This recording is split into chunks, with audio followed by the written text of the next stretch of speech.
நல்வாழ்த்துக்கள். முதுகு வலி ஏன் வருது அப்படின்னு முதல்ல பார்த்தோம்னா, அபானங்கிற வாயு உள்ளே இருக்குது.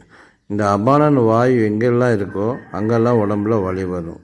ஸோ நம்ம பேக் பெயின் வருதுன்னா அந்த அபான வாயு உள்ளே தங்கிக்கிறதுனால தான். அதனால் இந்த பேக் பெயின் வந்தால் நம்ம போட வேண்டிய முத்ரா அபான முத்ரா. அதுக்கடுத்து நம்ம ஸ்பைனல் கார்டு ஸ்ட்ரைட்டாக இருக்கணும். அதுக்கு நம்ம போட வேண்டிய முத்ரா லிங்க முத்ரா.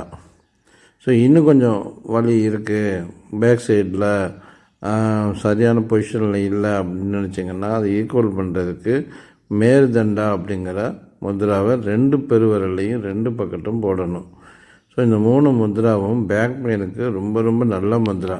நீங்கள் போட்டு பாருங்களேன், அதுக்கப்புறம் அதில் உள்ள வித்தியாசம் தெரியும். அதாவது முதல்ல அபான முத்ரா, அதுக்கப்புறமா லிங்க முத்ரா, அப்புறம் மேருதண்டா. இந்த லிங்க முத்ராவும் மேருதண்டாவும் நம்ம பண்ணுறப்போ வஜ்ராசனத்தில் இருக்கணும். அபான முத்ரா பண்ணுறப்போ உட்கட்டாசன பொசிஷனில் பண்ணுறது நல்லது. இதை நீங்கள் செஞ்சீங்க அப்படின்னா ஒரு 4-5 வாட்டி பண்ணாவே போதும்.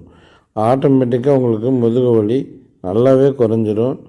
நீங்களும் அஸ்யூஸ்வலாக வண்டி ஓட்டிக்கலாம், எந்திரிக்கலாம், நடக்கலாம், எல்லாமே செய்யலாம். நல்வாழ்த்துக்கள். இந்த வீடியோ உங்களுக்கு பிடிச்சிருந்தா லைக் பண்ணுங்கள், ஷேர் பண்ணுங்கள். உங்களுக்கு ஏதாவது சந்தேகம் இருந்தால் கமெண்ட் செக்ஷனில் கமெண்ட் பண்ணுங்கள். இன்னும் இந்த சேனலை சப்ஸ்கிரைப் பண்ணாமல் இருந்தீங்கன்னா சப்ஸ்கிரைப் பண்ணிக்கோங்க.